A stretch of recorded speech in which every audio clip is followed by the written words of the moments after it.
All right, so we have the closing statements in Maamar Yud Gimel of the Pachad Yitzchok on Shabbos, that it was an epic journey discussing all kinds of dimensions of Shabbos and all kinds of trajectories, timelines of rises in growing levels of sanctity over the course of Shabbos, and different ways we celebrate the meals and mark the sanctity of Shabbos, the difference between the honor of Shabbos night and Shabbos day, the difference between the Kiddush, the elements of Kiddush, the different elements in testimony, the elements of testimony in Shabbos, and the elements of testimony in the Torah, of the Luchot, and the general Torah.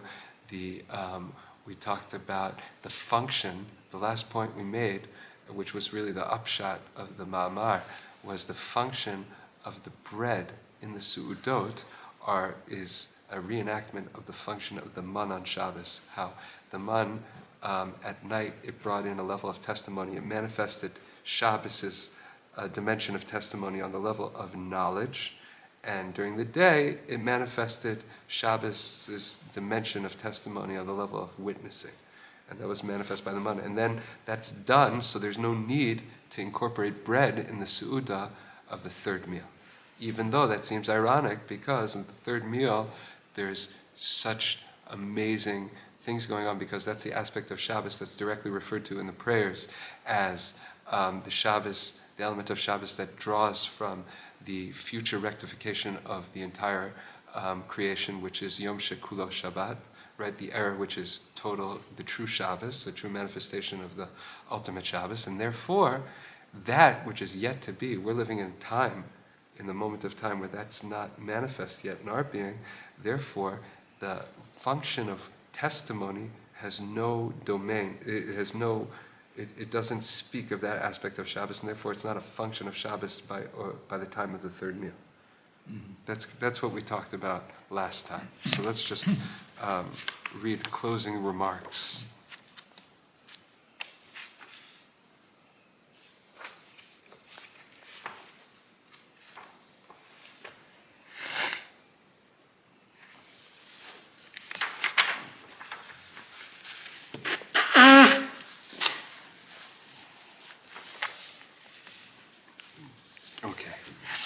Could be that this paragraph we read last time, but just to be mashlim. Paragraph Yud Daled. Unechonim anu achshav, and now we are poised, we are prepared.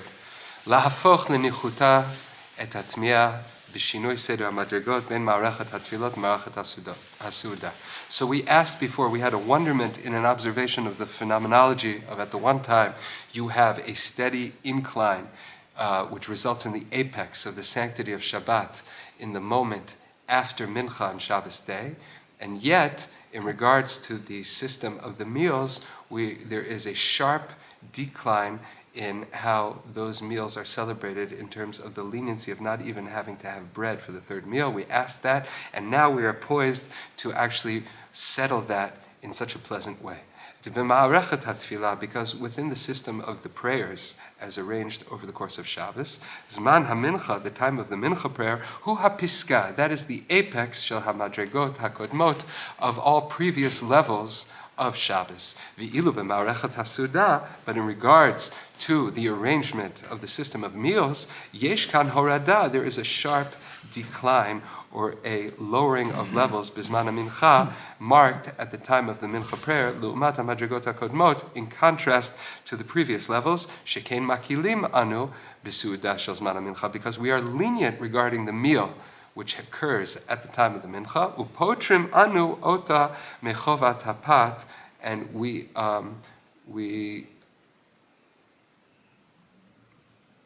when somebody is not obligated, they are free from. Right. There's a word for that, isn't there? Yeah. Right. They're not obligated. Okay. So rather, at the time of the Mincha meal, they are not obligated from having to eat bread. The amnam, however, la'achrei klitatam shel diburim shel Maamar zeh, now that we can absorb the contents of this essay, nimtzet lanu bekan hamaganita hagnuza. Now we have revealed the hidden pearl. הנה בוודאי שדרגת הנאמנות בנוגע להבטחת העתיד. In regards to testimony, when it comes to the assurances of future events, גדולה היא באין ארוך לעומת מדרגת הנאמנות בנוגע למאורות העבר. Okay? There, you need to have, right, the assurances of something to come are much greater. They are so much in a different order of magnitude than the requirements to be able to be believed in terms of past events, namely to be able to be a witness and give testimony.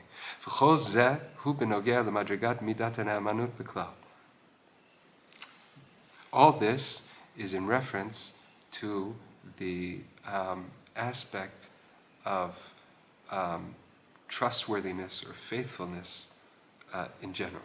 Okay, so I just want to pause here and say that Shabbos is, we say, is just like it's keneged the whole Torah, and it's the emunah of the whole Torah. Meaning, to keep Shabbos it's our faith. You're testifying as to what your faith is, that God created the world, etc., etc., right? So when you're testifying to something, it's that which you believe, it's your reality, right?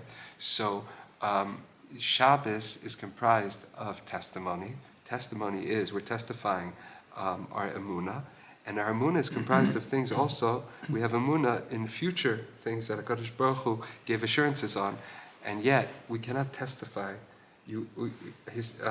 By law, you can only testify on things that you have witnessed. Okay?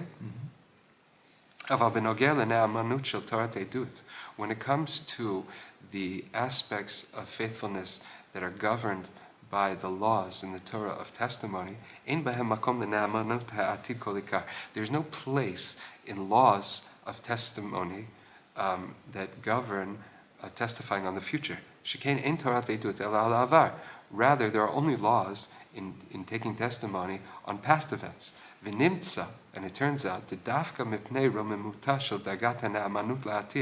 because there has to be such a great level of believability, right, to be able to say on the future, it is beyond the realm of Torah of Edut, of giving testimony. Okay? So we're saying that when it comes to past events, we can give testimony. When it comes to future events, we cannot testify.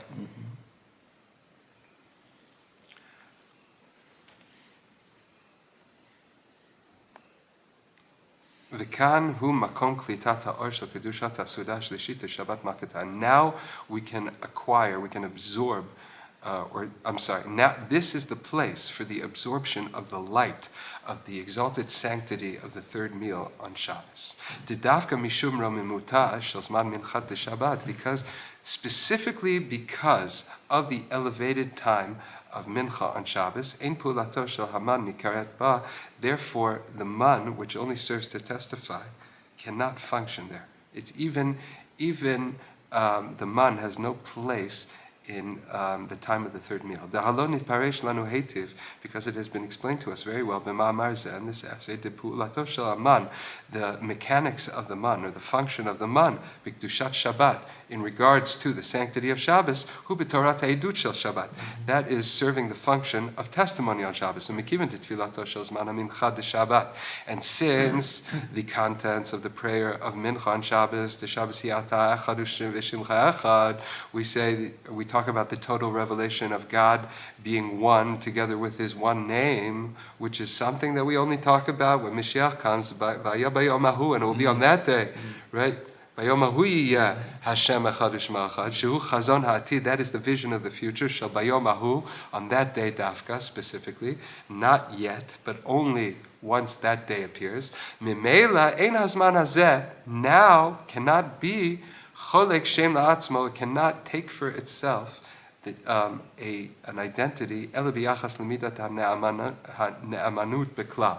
It can only connect to faithfulness in general beyond the scope of the laws of testimony. Shemidat ha'ne'amanut shebo hu madrigat ha'ne'amanut la'atid. That now it references the level of faith that is reserved for faith on the future. Aval dafka mishum romimut zeh, and specifically because of this exalted level of faith, mufkahi mitorat edut, it is already beyond the realm of the Torah of regular testimony. V'hafka'a zo hi hapoteret et sudato mechovat pat. And this is what removes the third meal from the obligation of bread. Amazing. Because it's about the future. It's beyond what bread can do. Bread is a stand-in for levels of edut that are manifest in this world. Either I see something in this world, or it is reported to me from a trustworthy place to the level that it's as if I saw it. But that's all on what was. Things that only exist in potential that have not manifest yet, you're not able to give testimony on. Testimony does not govern that state of being.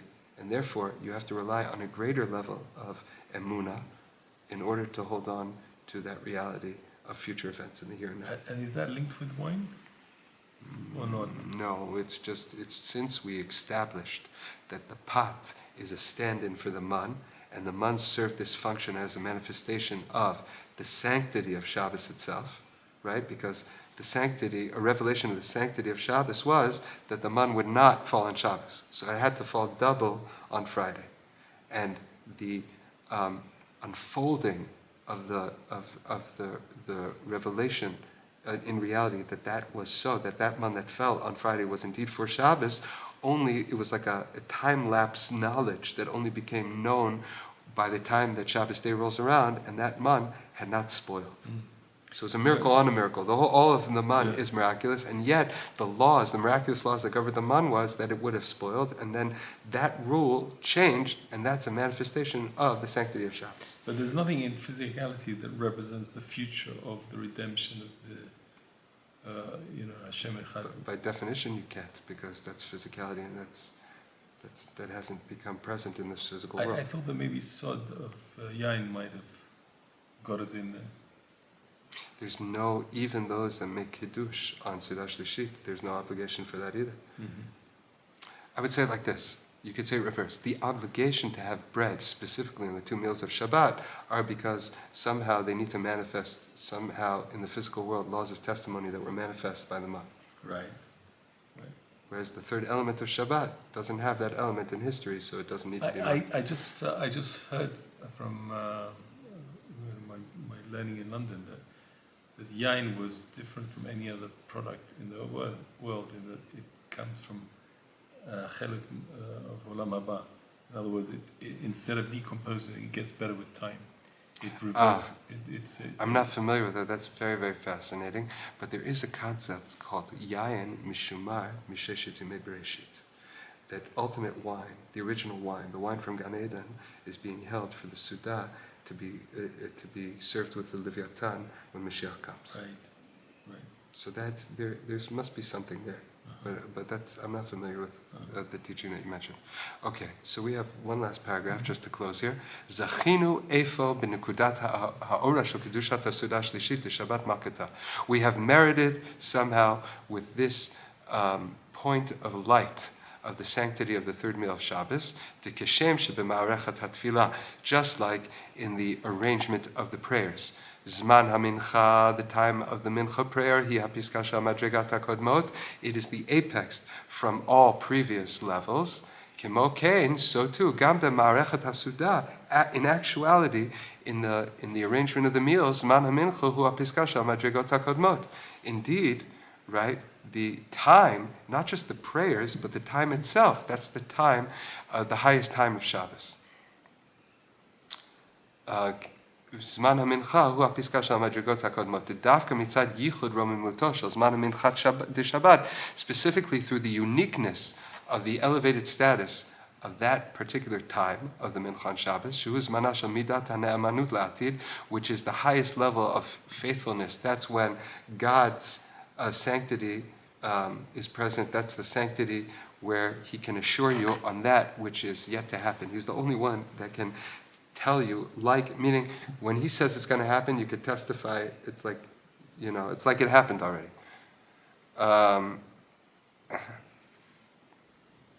Ve'asher al kein ein hazman hazeh cholek shem la'atzmo, and therefore this particular time of Shabbos cannot acquire for itself a particular aspect b'yachas l'Torah edut to Shabbat. It has nothing to say about testimony. Testimony is the ability for us mortals who have witnessed something to make a statement of fact, right? But if we didn't witness it, we cannot make that statement. Whereas God is not limited that way. He can make a statement on something because there's no difference to him whether it was or it will be if he did it.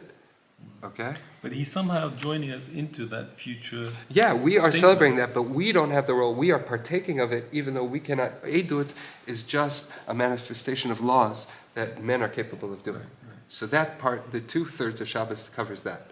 And the We're third almost, Shabbos, we're almost a spectator in that meal. No. We're living it even though our role is not Edut then, because Edut does not serve in that state. That's all. In what capacity? We're eating from it. We are tasting from Olam Haba in Shabbos itself. Or we are reenacting and making a point of that. That's really, Shabbos is Me'en Olam Haba. There are many essays here which touch upon that kind of phenomenon where you're tasting from that time here. It is a reality. It's just the meal doesn't have the same function in all its aspects for that particular part. Okay, meaning the bread doesn't serve a function. V'asher al kein, and therefore ein hazman hazeh, this time, right, does not cholek shem la'atzmo, does not have an identity for itself, b'yachas l'Torah edut Shabbat, in regards, in relation to the laws of edut, specifically testimony, how it has to be manifest on Shabbos. Ein bo makom miyuchad lepu'ulato shel haman. It doesn't have a special place in the third meal for the function of the man. U'memela, and therefore ein chovat hapat. There is no obligation for bread, no heget b'sudato shel hazman hazeh, enacted at the time of this meal. Amazing. One last statement. Ata echad v'shimcha echad. He ends with the words, you are one and your name is one, which is the opening words of the content of the Mincha prayer on Shabbos, which is, he wants to end with that saying that is the meditation going into Sudash Lishit. And that is really why it's the apex of Shabbos, because that's when Shabbos itself reaches that point. But that is really the identity of Shabbos, and you do experience that. You even taste it. That's why there's a meal. That's why there is a meal. And even in the Amidah, there's allusions to Yichud and Well, that's why meaning Ata Echad V'Shimcha Echad is by Yom HaHu, and that whole time in Shabbos is by Yom HaHu. But all of Shabbos has that. But that's when that's activated. That's when that time represents. And when you eat the meal and that, you're eating from that. That's right. And that's why people who keep Shabbat Rabbeinu Tam, it's lingering that state for as long as possible into the week. Yes, it doesn't have to be specifically, meaning it's the whole point of extending. That's really the idea of extending Shabbos, but it's not necessarily linked with. Well, put it together. It's definitely happening. Yes. There's